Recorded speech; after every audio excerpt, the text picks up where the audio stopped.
motion, let me know. Do I need to set up? No, I think... I got you perfectly framed in there, so. Okay, should be good to go. Did you get it? Is this on? Are we live? Uh-huh. Oh, all right. We're going. Okay. All right. Why don't we just start back from the beginning? Talk about where were you born at? I was born in Crothersville, Missouri, Okay. January 2nd, 1926. And I had a twin brother. Okay. And I weighed 4.5 pounds and he weighed 5. Did you want to know that? What happened to the twin? Well, he lived 5 months, and he had, but my parents called it dysentery. I guess it's probably like the flu. Okay. Because he only was sick 3 days and died, and then I took it. But see, I guess by the time he died, they get more on top of it. And they didn't go to doctors like they do now. Right. But I wondered, why did God spare me and not him? But I'm not God. So I just have to go on and do what I know to do. That's right. Let's talk about your family. You said you moved to Michigan when you were We how moved old? to Michigan, and my dad came in December of 1928, and we came, I think, in February 29, and my mother had a baby March the 4th. Can you imagine riding a Greyhound bus? Oh my gosh. Oh, she deserves a one-way ticket to heaven for all that. So when you were born, how many children total did your parents have? My twin and I were in the middle of 13. So Okay. there's 5 ahead of me. Okay. Robert Brady. God, yes. 5 ahead of me. And my twin and I were in the middle. So you were 6 and 7? Mm-hmm. Okay. Mm-hmm. And Okay, we'll go back to talking about your siblings. Then there's 13 total? there's 13 of us kids. My twin and I were in the middle. Okay. And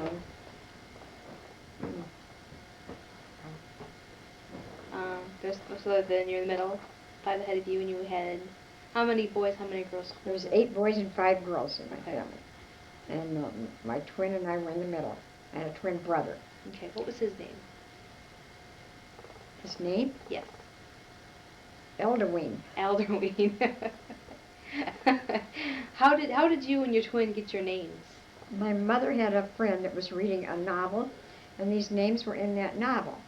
And so somehow she coaxed my mother into that, which was a horrible mistake. Do you remember what book it was? What novel? No. No? No, I'd have burned it. So then your family came to Michigan. How old were you when you moved to Michigan? 3. 3? And it was in Pontiac, Michigan? Uh-huh. Okay. What did your parents do for a living? Your mom, she stayed home? No. My mother worked in a box factory in Missouri when she was pregnant with my twin and I. Can you believe that? No. And she made $10 and a dime, and she gave the dime to my older brother. Isn't that pitiful? And not too many years ago, my sisters and I went back to Missouri to this box factory, and because it's still open. And we told them that our mother used to work there, and they were getting ready to close that factory, and they're going to have that gambling thing right there it's on the Mississippi River in Crothersville, and they were going to have one of those gambling boats there, so they're closing that factory. And so at the cemetery where my twin is buried, Wayne and I went there, and I'm looking for my twin's grave, and I could not find it. And I sent him up, it's a small cemetery, I sent him up to one area, and he couldn't find it, and I started crying, and I said, "Oh God, please help me find that." And I turned around, and right there it was. Is that what you were seeing? Yes, that was right there by his grave. And there's one more lot there. I always said I wanted to be buried there. But now that I have a family, I think I'm going to be buried over here by Wayne. So I really have 3 burial plots. One in Whitechapel, and one here, and one in Missouri. So I have a choice. That's right. You have a variety. What did your father do? My dad used to work for General Motors, and he was an inspector in the water test line. And sometimes he would knock those cars down, and these foremen would take the tags off of them. And so the plant manager came through there one day, and my dad told them what they were doing, because they'd go through the plant and they were leaking. And who wants a leaky car? Right. Nobody. So that's the story of that. So then did he work for GM all of his life then? Mhm. And that's what brought Well, him to after he Michigan? came to Pontiac, yeah, he came to Pontiac For his to work. work. Okay. We'll kind of talk about the Depression. That was just like, Depression? yeah, the Depression era. When you moved to Michigan, that was just right when the Depression yeah, started. because the whole country was in depression, Hmm. and everybody was fighting for survival. And I remember when bread was 10 cents a loaf, and my mother was good at baking, so she made biscuits and cornbread. I never learned how.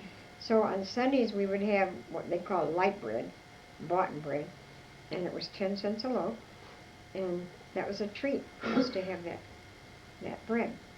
And now it's a treat to have the biscuits and the cornbread. Yeah. Oh, well, that's life. Things were hard during the Depression. What were the good things? Like family times, holidays, how were those? The family times, we always had, my mother had two sisters that moved to Pontiac. And we always had big Christmases and Thanksgiving, and they usually came to our house.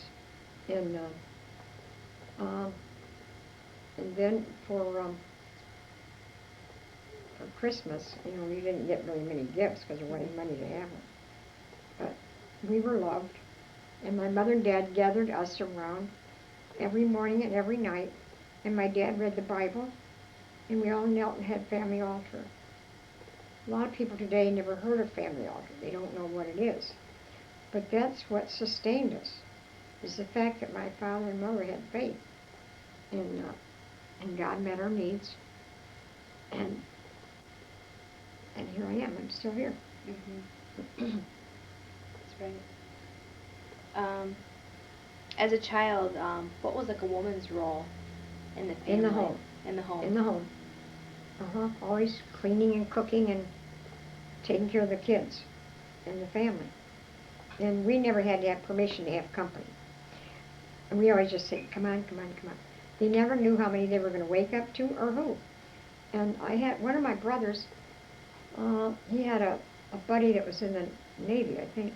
And, excuse me, when he'd come home on furlough, we never locked our doors.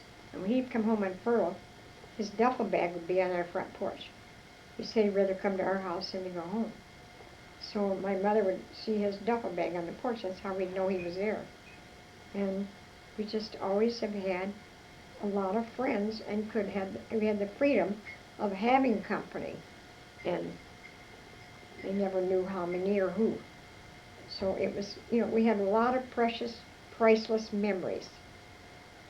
And we knew we were loved. And that's a priceless memory and heritage. And It's more important than material things. yes, yes. As far as school goes, you mentioned that you didn't finish high No, school. I didn't finish high school. But I many times have wished I did, but I didn't, so I have to go on. I can't look backwards. I don't want to look back. I don't want to go backwards. I want to go forwards.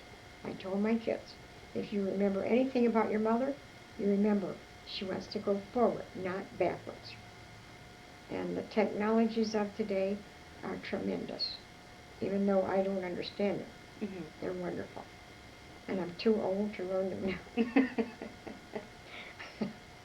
So, when you didn't finish high school, you went into God's Bible School. Mm-hmm. What is God's Bible School? It's a Christian college, high school, college, and missionary training home. And it's over 100 years old now. So it wasn't a place that you had to have a high school diploma? It was a high school. You could it was there. a high school. You could go there and get your high school. Or you could be a Christian worker, enter a Christian workers course. I think that was 12 weeks. And then they had a college. And it's accredited. It is, Mhm. and it's still Yeah, in it's still going. today. They had a wonderful library. Wayne loved their library. And they always, at Thanksgiving, they had a farm, the school did, and they raised turkeys. And every Thanksgiving, they'd fix this big Thanksgiving dinner, and they'd take buses out and bring in the poor children and people of Cincinnati for a Thanksgiving dinner. It was a very famous thing in those years. So, and that's where you met Wayne, was Huh, at that's where I at met Wayne. school. Hmm. How did you meet Wayne? What's the story of Oh, how he you was met? working in the engine room, and I went by. I missed breakfast, so I was going down the corner to get a muffin or something, and he was standing in the doorway, leaning on his arm, and he was smiling and talking to me, and I think he asked me out then, but I think I was already going with Richard, and so I never went out with him until after the war, when he came, when I met him down there after the war, and then he came to see me, and we got married very shortly after. 53 years and 3 days. I know you want to know that. That's right. So then you met Wayne after the war then? Well, I met him before the war. Oh, you but did? I'd more or less forgotten about him. Okay. Because he went to Europe. And, of course, I had a lot of pen pals, but I didn't have any steady boyfriend until he came back. And then we got connected Okay. and got married. Some of the pictures that we have, I'm not sure. Oh, they're right over there. Looks like there's some Navy men in there. Were those No. aren't Wayne? No. This guy's from England, and this guy, I dated him a little bit, but I didn't really like him. And And these are these men that went off? yeah, they were in the war. Okay. This guy was from England, and this one, after we got our house, we moved 2 doors from his parents. But oh, this is a lucky picture. This was some other kid I met in 43 or 44. And this was the guy I married. This was taken in Belgium. And this is of Wayne right here. I always liked that one of him. But this is really tacky. His coat's hanging open. This is our So we'll just kind of get that in the camera. This is Wayne, and he's in Belgium. see what a mop of hair he had? Yeah. And, but when he died, he only had a few strands across here. Yeah. And this is on your wedding day then? It was our wedding day, September 14th, 1946. That was 53 years and 3 days. 53 years and 3 days.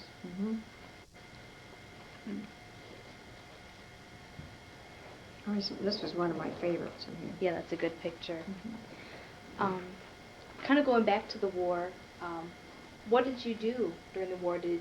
As far as like the war effort, did you work? Yeah, I worked. You did?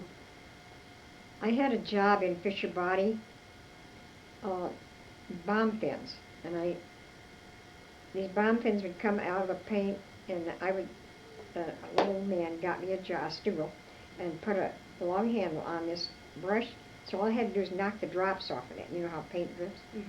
And so I knocked those drops off the paint, but that job didn't last very long. And then, I don't remember where I worked after that, but one of the highlights of our life, are you ready for this one? Yeah. Was for the 50th celebration of D-Day, Normandy. Oh, I remember. Okay. We got to go. We sat in the center section, and Clinton's up here, and Walter Cronkite, that booming voice and that beautiful head of white hair, he came down off of the stage, and he greeted one of the widows of some general. I can't remember his name, but he was a D-Day veteran.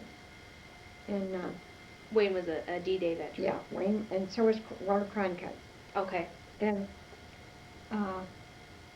we went with a travel agency from Grand Rapids, and Doug gave us tickets to go, and we went first class.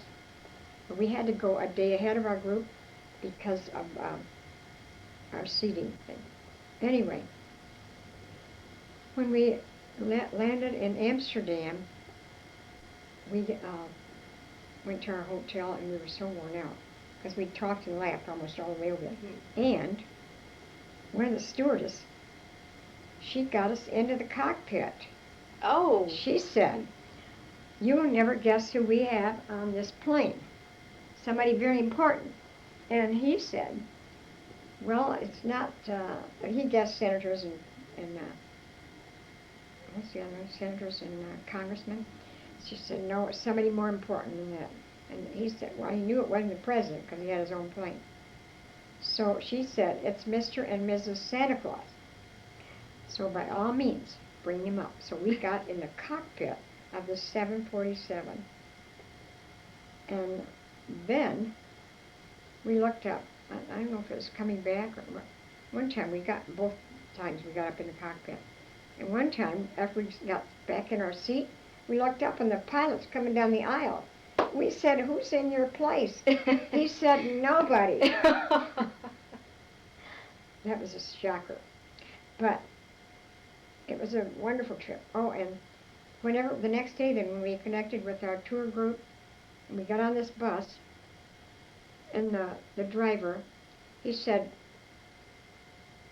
"When I was a little boy of 7 years old, my father took me outside, and coming down out of the sky everywhere was parachutes. And I want to thank you men for being my liberators." Oh. And everywhere we went, there were signs and posters. "Thank you, we love you. Here they burn our flag." And that's terrible. Mm-hmm. They need one trip over there and go through those cemeteries and see those rows and rows and rows of white crosses. And we were in a museum, and we're looking at movies, and it was both sides. And I said, every one of those boys were some mother's son. And I started crying, and a guy over here, he just, kind of looked at me. And this guy over here, and he's patting me, and this one finally patted me. Because, you have to be cement not to be touched like that. Because war is a terrible thing. The leaders need to get together and butt heads and leave the men at home. And I think Eleanor Roosevelt agreed with that, because I read her book. But anyway, we went to Napoleon's tomb, and you look down, and we went to that famous church in Paris. Can't think of the name of it. The Notre Dame. Notre Dame. And stinks. So musty, yeah. And so many people, and it rained the 3 days we were there. And then we went to, we just went so many places. But on our tour, our driver wanted to make sure that all our men got to go where they had served. And so the next day we went back to Utah Beach, and the other beach, Utah, and I can't think of the other one. Anyway, I walked down because the water was low, the tide was out. So I walked out there, and coming back, some of our soldiers were there, the young boys, and of course they helped me walk because it was kind of, like steps or something. Anyway, they had the most gorgeous bouquet of white calla lilies, and to touch them, they were softer than any velvet you've ever touched. It was a highlight of our life. And there was a choir there that sang for Clinton somewhere over there. And there was 24 in our group, and not one smoked.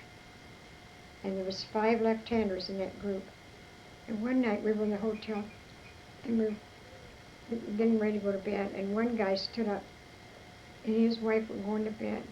And we noticed he was kind of limping, and he had lost one leg during the war, and his wife had been his nurse through that. So, that was very touching to see that and to know what they'd been through.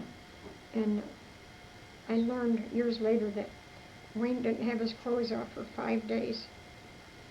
and that when during that invasion, and it's a very, very touching thing to go over there and be a part of it. Then we saw Eisenhower's statue, and I have a book down there of all that. Oh, do you? Uh-huh. All the. And they showed us a wall where they had lined up our men and shot them all. That's terrible, a terrible thing. War is a terrible thing. Yes, it is. It's sinful, and it's crazy.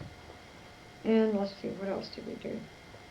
On the last day of our trip, when it was hard for him to walk, so we went up in a little, well, I guess next to last night, but we went up through a little village, and they had a street called, and they're all brick streets, and so hard to walk up, and it was really old town, and they had a street called St. Nicholas, so they had me stand up under that sign. Oh, for yeah. Santa Just Claus yeah. Claus. Okay. But everywhere we went, it was a wonderful trip. And what is so amazing, we took a bath in Brussels.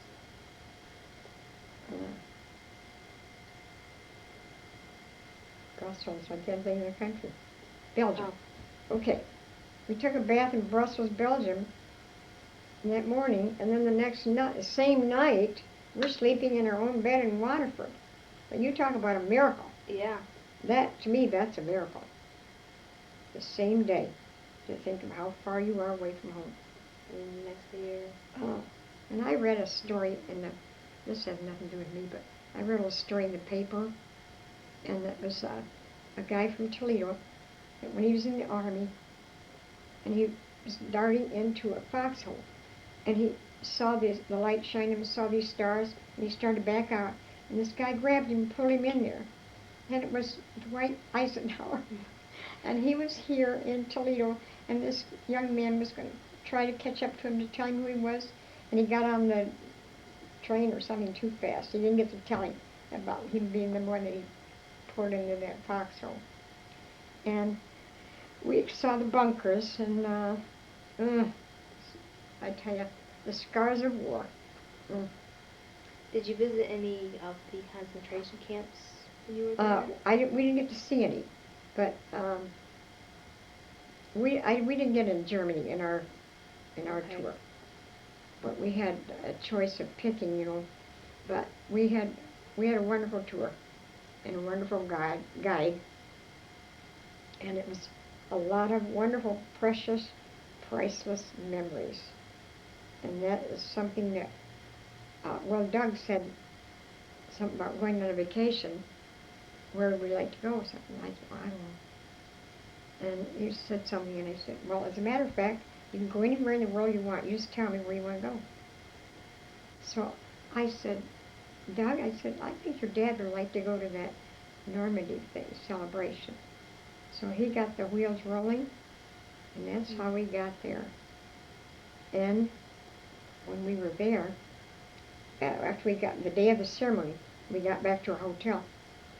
They called out, so they'd hold our dinner, and one of our ladies went to call her daughter, and so they said that she'd been caught on camera, and we were so excited thinking one of our group got caught on camera.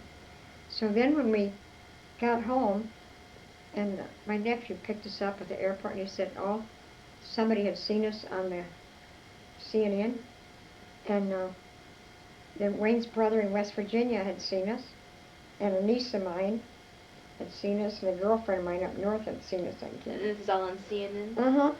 And then we were at the mall. I used to walk at the Waterford Mall. I walked 3 miles a day. And anyway, the manager of the mall came over, and he said he saw us on TV. And he said, my dad was the pilot of Enola Gay. That's the one that dropped the bomb. Oh. And his dad was the father, the pilot that did that. So I thought that was pretty exciting. That is. And anyway, that was a wonderful, wonderful part of our life. And then when we retired, our kids sent us to Jamaica for a trip. And that was a wonderful highlight of her I life. bet it was. Mm-hmm. And really hard. Oh no. Oh no. We can keep on going. What branch of the service was Wayne in? Army. He was in the Army? Mm-hmm. And how long did he serve? He had 3 years the first time, and I think 3 years the second time. So he was in twice. Oh, he was in twice. He was going to make a career of it, and I decided. I said, "Oh, either me or the Army." Oh, and So- he chose you then. Yeah. So then he was in the Army before the war. No, he was in the war. Went in during the war, Oh, okay. and then after the war, and he went to Fisher Body work, and we were married in September. And then in February, he thought he wanted to make a career of it, so he went back in the Army, and then they shipped him to this little island off of Guam, and that's where he was when Ellen was born. I went to one Army base to live with him, and that was in Fort Eustis, Virginia. And that's where I got pregnant with Evelyn, and I was 3 months pregnant when he had to go overseas. And then I didn't see him until she was 14 months old, I think. So, but from the time between that and when she was born, so that was a year and a half? Almost a year and a half, yeah. But you didn't Because, see Wayne. But, oh, mercy. Army life is not the best, I don't think. If you like it, you like it, but, you never know where you're going to go, Yeah. and so anyway, he came out, and while he was gone, though, he sent me his money, and I made a down payment on a house. And so we'd have a house when he came home. And it was, an old house, but it was a house. So it was better than an apartment. So when he got out of the Army, where did you settle? Did you In Pontiac. In Pontiac? Mhm. And we lived there 11 years. And we had 2 more children there. And then we moved to Waterford. Margaret was a year old when we moved to Waterford. And we lived almost 34 years to the day in that house when we moved here.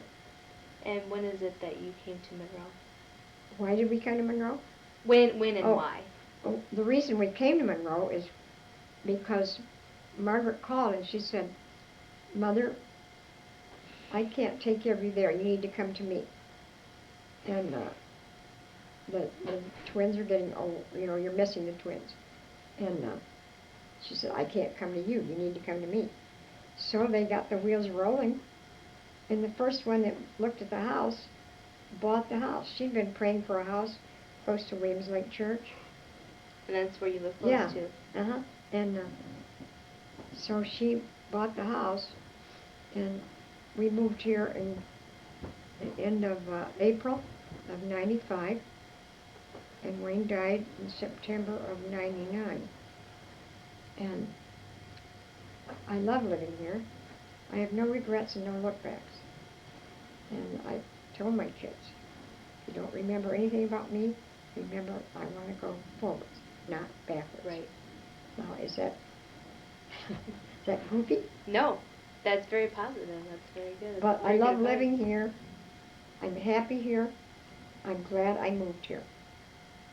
And does that say a lot for Monroe? Yeah, I think so. See, going to my next question. Kind of want to talk about things that you didn't have then that you have now, like when the radio came out. And Well, I'm not sure if I remember the kerosene lamps or not. I'm not sure. But I know we had some electricity. But we had to pump water.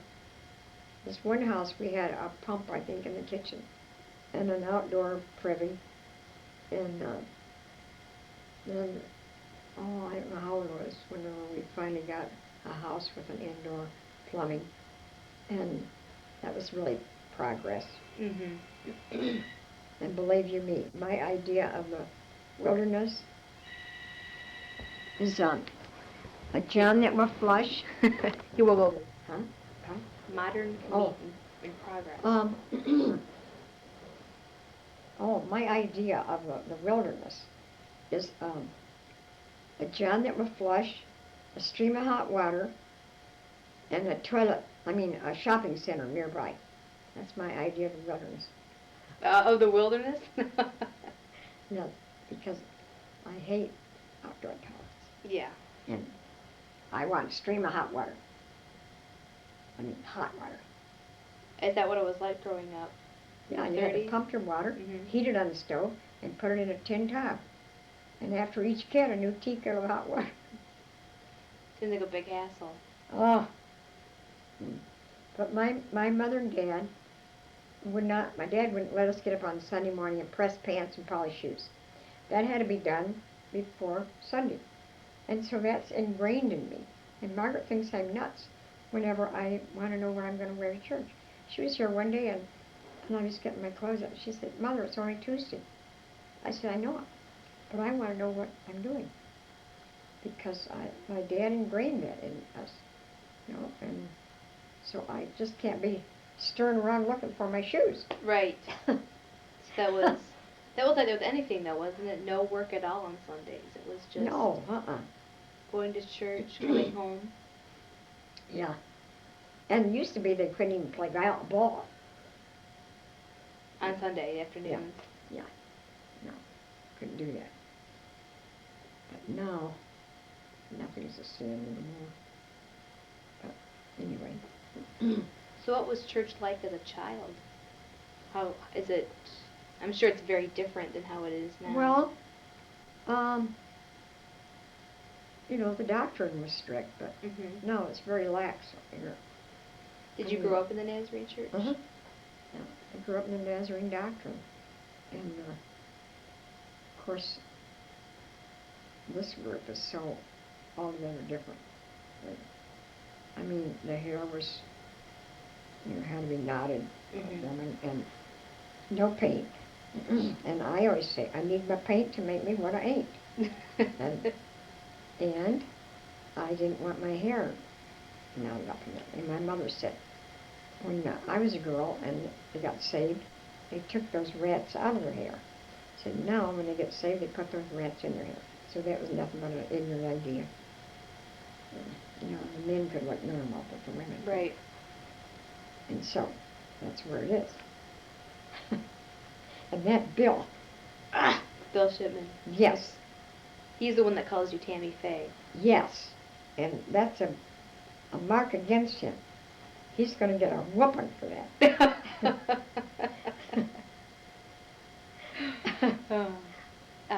Another question I have for you is, what was it like, after the war, you and me were married, what was it like living in the 50s? In the 50s? Well, let's see, You had 3 children by then. No. Evelyn was born in 48. Okay. And Connie was born at the very end of 51. Okay. And then Doug was born in 55, and Margaret was born in 60. So, but I know I had big babies. That I know. But they're worth it. Mhm. And they're wonderful to me. They've been wonderful to me since their dad died. And they take very good care of me. Yes, they do.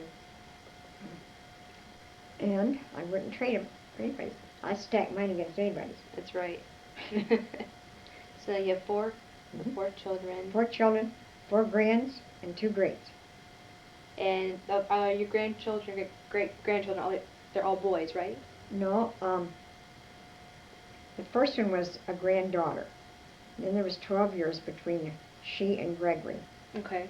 And Gregory was 20 now, isn't he? Greg, yeah, he's the same age Yeah. as me.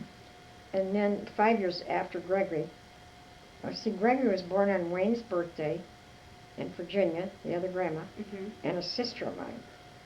And then 5 years later, she had those twins on my birthday. And I'm a twin, and my grandmother was a twin. Oh. And so, anyway, that's the way it is.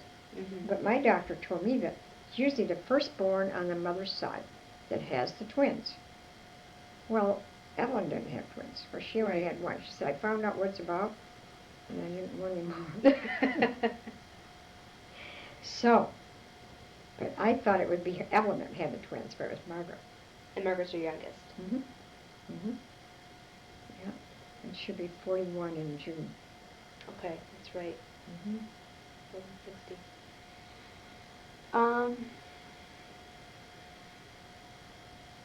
Now this won't be a picture of me, will it? A picture. This camera's not gonna be. Is it? Oh yeah, it's a taping. Is that what you mean? No, am I on this camera? Yeah. Oh. But you look great. You do. My hair's jumped up. It's tight and in it. No, I think it looks fine. It does look good. That's really all I had. I just wanted to kind of talk about your life. I think you have had a lot of experiences in your life. Would you say so? Yeah, I've had. I have. I mean, to be just with no education. Mhm. Did you work at all? Oh yeah. Oh yes. I worked all of my life. I only quit one job once before I had nothing to go to. No, after that bomb pin job, I worked at trucking coach, in the office, and it was the day I hired in there was the day that Roosevelt died, Oh. in April 12th of 45, and I wasn't married, and they told me that Roosevelt had a niece that worked there. I didn't meet her, but they said he'd had a niece that worked there. Oh, another highlight was, Julie. Your granddaughter, My Julie? granddaughter lives in D.C. And we went there for,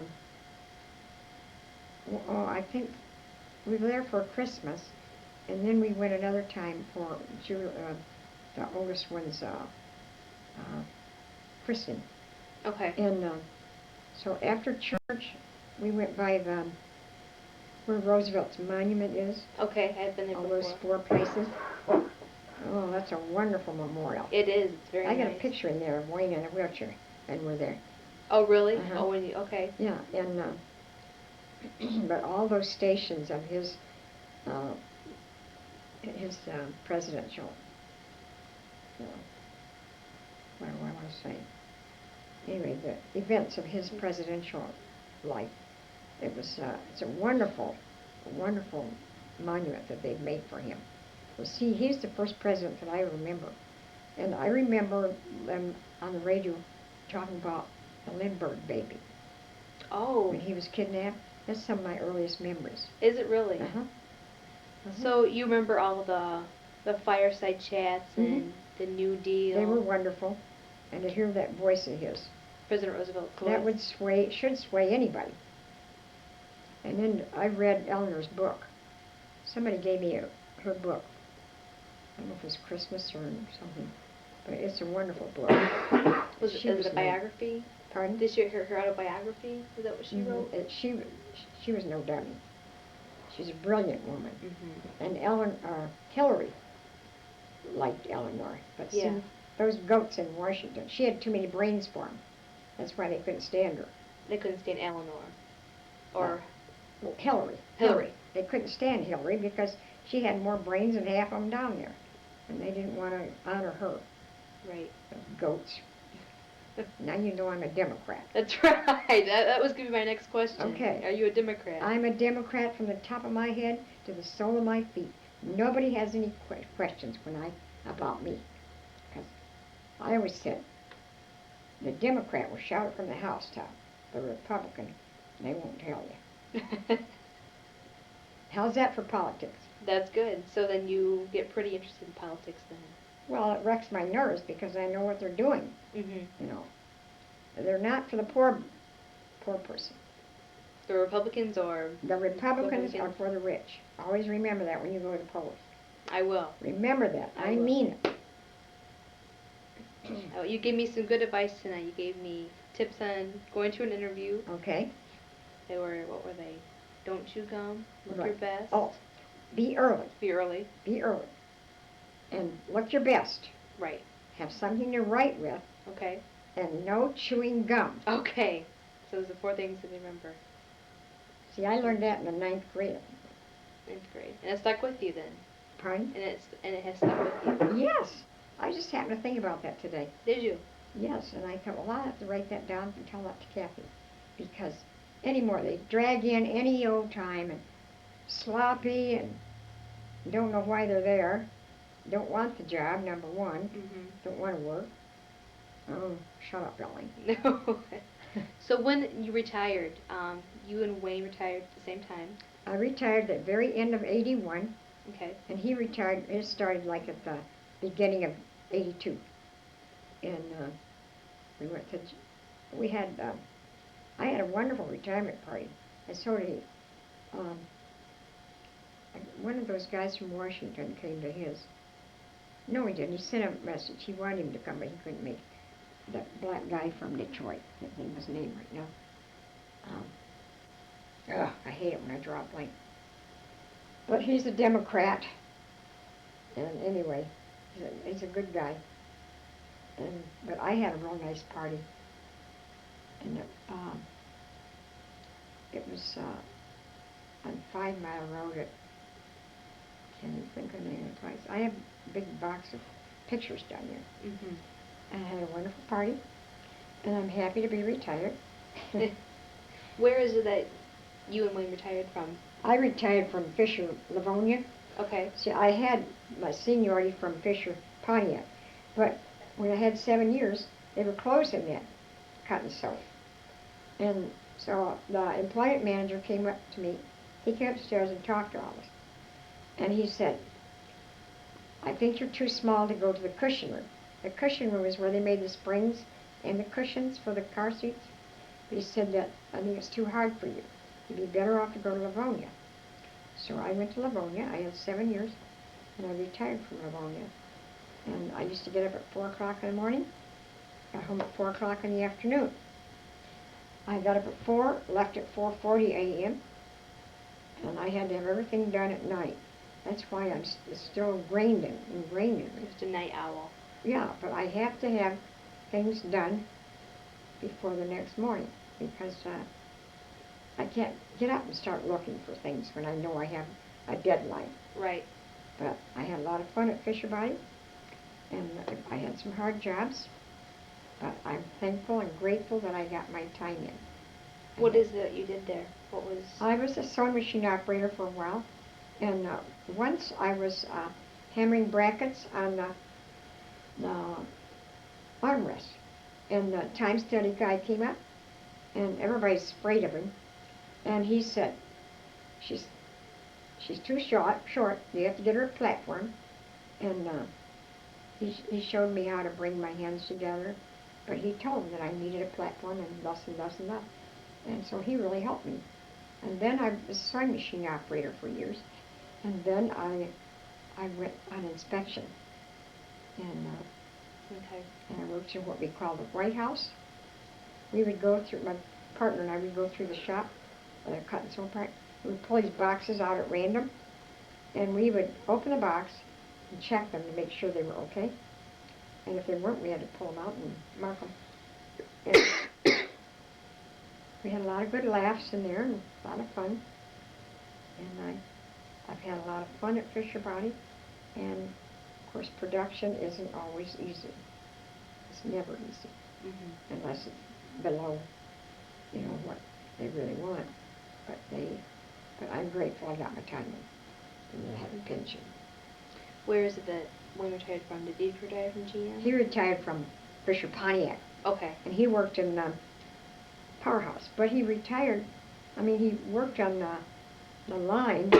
He was a torch solderer for 12 years, and in the hospital, I don't know if it was in here or in Toledo, but Dr. Tajura said, how much did you smoke and drink? And he said, your lungs are like a coal miner's. He said, I never did either. We said something about working around a flame. Well, he did. He worked with a gas flame, and none of that solder on the doors, on the cars. Okay. It was a hard job, and he was left-handed, so that helped him for the parts that he had to do. And I can't do anything left-handed. Nothing. No. Excuse me. So then you're happy to be in Monroe then? I'm very Yeah. happy in Monroe. I love living here. I have no regrets and no lookbacks. Mhm. And I went by my house yesterday. Oh, when you went to visit. And I drove back on the way home. But, you know, probably all new neighbors. I saw one neighbor that was still there. So I'm putting something in his car, but I didn't bother to holler at him because I thought he might not remember me. Or I didn't want to be bothered, so I just kept going because I wanted to get home. But, you know, I still love living here. So I think the timing was right. And God knows what's best for you. Right, he does. So, Well, I think that kind of wraps it up. Is there anything else you want to say? Anything else you want to talk about?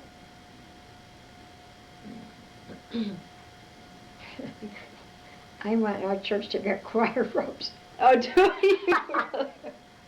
Yes, that's the tackiest thing about our church. Is no choir robe? Yes. Ooh. Was that always the must when you... Well, it's tacky, you know. To me, it adds dignity and respect. And I wouldn't be angry if the pastor wore a robe, because that adds dignity. Does it? Is that how it was when you were young? No, no, No. no. But they at least wore a coat and tie.